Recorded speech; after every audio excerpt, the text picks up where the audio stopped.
ચાલો આજે એક અદ્ભુત વાર્તા સાંભળીએ મનુષ્ય સિંહયો હમિત્રી એટલે કે માણસ અને સિંહની દોસ્તી. હવે શું ક્યારે એવું બની શકે કે જંગલનો રાજા એક સિંહ અને એક સામાન્ય માણસ પાક્કા દોસ્ત બને? આ વાર્તા આપણને એ જ શીખવશે કે દોસ્તી, દયા અને વફાદારી શું ચીજ છે. પહેલી નજરે તો આ વાત અશક્ય જ લાગે ખરું ને. એક તરફ માણસ અને બીજી તરફ જંગલનો સૌથી ખતરનાક શિકારી, એમની વચ્ચે દોસ્તી કેવી રીતે? ચાલો આપણે સાથે મળીને આ વાર્તામાં આગળ વધીએ અને જોઈએ કે આ અશક્ય લાગતી મિત્રતાની શરૂઆત કેવી રીતે થઈ. તો આપણી આ વાર્તા શરૂ થાય છે સૌરાષ્ટ્રમાં. જરા કલ્પના કરો, ગીરના ગાઢ જંગલો, જ્યાં સિંહોની ગર્જના સંભળાય છે. બસ એ જ જંગલની નજીક એક નાનકડું ગામ આવેલું હતું, જેનું નામ હતું મોટી મોણપરી. અહીં જ આપણી આ અનોખી કહાણીનો પાયો નખારો. અને આ જ ગામમાં રહેતા હતા માત્રાવાળ, એક મહેનતુ ખેડૂત. એમની દુનિયા એટલે એમની વાડી, એમનું ખેતર. કુદરતની સાથે હળીમળીને એકદમ સાદું અને શાંતિભર્યું જીવન જીવતા હતા. પછી એક દિવસ શું થયું ખબર છે? માત્રાવાળની નજર નદી કિનારે ગઈ અને ત્યાં એમણે કંઈક એવું જોયું જે ખૂબ જ અજીબ હતું. સંસ્કૃતમાં કહ્યું છે કે એકદા સહ અપશ્યત નદ્યાઃ જલે સ્થિતઃ એકઃ સિંહઃ. આનો મતલબ છે કે એક દિવસ એમણે જોયું કે નદીના પાણીમાં એક સિંહ ચૂપચાપ ઊભો હતો. પણ સવાલ એ છે કે કેમ? એ સિંહ ત્યાં પાણી પીવા કે શિકાર કરવા નહોતો ઊભો. એની આંખોમાં દર્દ હતું, પીડા હતી. એ ક્ષતિગ્રસ્ત હતો. સંસ્કૃતમાં આ શબ્દનો અર્થ થાય છે ઘાયલ. જંગલનો રાજા બિચારો ઘાયલ અવસ્થામાં લાચાર બનીને ઊભો હતો. હવે જુઓ, કોઈ બીજો માણસ હોત તો ઘાયલ સિંહને જોઈને જીવ બચાવીને ભાગી જાત. પણ માત્રાવાળ અલગ હતા. એમના મનમાં ડર કરતાં દયા વધારે હતી. એમણે એક ક્ષણ પણ વિચાર્યું નહીં અને સીધા જ એ દુઃખી જીવની મદદ કરવા નદી તરફ ચાલવા માંડ્યા. આ કોઈ નાનીસૂની હિંમત નહોતી. માત્રાવાળે જરાય સમય બગાડ્યો નહીં. એ તો જાણતા જ હતા કે જંગલમાં જ દવાઓનો ભંડાર છે. તરત જ જડીબુટ્ટીઓ શોધી લાવ્યા. એને વાટીને સિંહના ઘા પર લગાવી દીધી. પણ વાત અહીં પૂરી નહોતી થતી.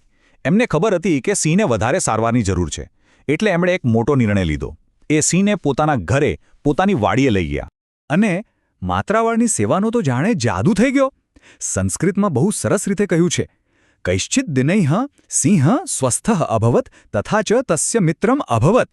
એટલે કે થોડા જ દિવસોમાં સિંહ સારો તો થઈ ગયો, પણ એની સાથે સાથે એ માત્રાવાળનો પાક્કો મિત્ર પણ બની ગયો. અને બસ અહીંથી શરૂ થઈ એક એવી દોસ્તી જેની આપણે કલ્પના પણ ના કરી શકીએ. એ સિંહ હવે જંગલનો રાજા નહીં, પણ માત્રાવાળના ઘરનો સભ્ય બની ગયો. એમના ઘર અને ખેતરની ચોકી કરતો, એમની રક્ષા કરતો. બંને સાથે જ રહે, સાથે જમે અને સાથે જ ખેતરમાં ફરે. જરા વિચારો તો, કેવું અદ્ભુત દ્રશ્ય હશે! અને હા, આ કોઈ બે ચાર દિવસની વાત નથી. એમની આ મિત્રતાનો સંબંધ દિવસો કે મહિનાઓ નહીં, પણ વર્ષો સુધી ટકી રહ્યો. આખા વિસ્તારમાં એમની દોસ્તીની વાતો થતી અને લોકો આ સાંભળીને આશ્ચર્ય પામતા. પણ આપણે સૌ જાણીએ છીએ, સમય કોઈના માટે રોકાતો નથી. વર્ષો વીતતા ગયા અને માત્રાવાળ પણ વૃદ્ધ થયા. એમનું શરીર હવે નબળું પડી ગયું હતું. તેઓ બીમાર પડ્યા અને એક દિવસ એમણે આ દુનિયામાંથી વિદાય લીધી. અને અહીંથી આપણી વાર્તા એક દુઃખદ વળાંક લે છે. માત્રાવાળના જવાથી એમના પરિવારજનો તો દુઃખી હતા જ, પણ કદાચ સૌથી વધારે દુઃખ એ અબોલ જીવને થયું. એનો મિત્ર, એનો સાથી ચાલ્યો ગયો હતો.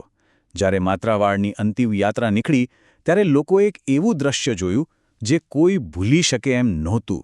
એ વફાદાર સિંહ પણ શોકમાં ડૂબીને સ્મશાન યાત્રામાં જોડાયો, જાણે પોતાના પરિવારના કોઈ સભ્યને છેલ્લી વિદાય આપતો. અંતિમ સંસ્કાર પૂરા થયા પછી એ સિંહ વાડી પર પાછો ન ફર્યો. તે ત્યાંથી સીધો એ જ નદી કિનારે ગયો જ્યાં તેની અને માત્રાવાળની પહેલી મુલાકાત થઈ હતી.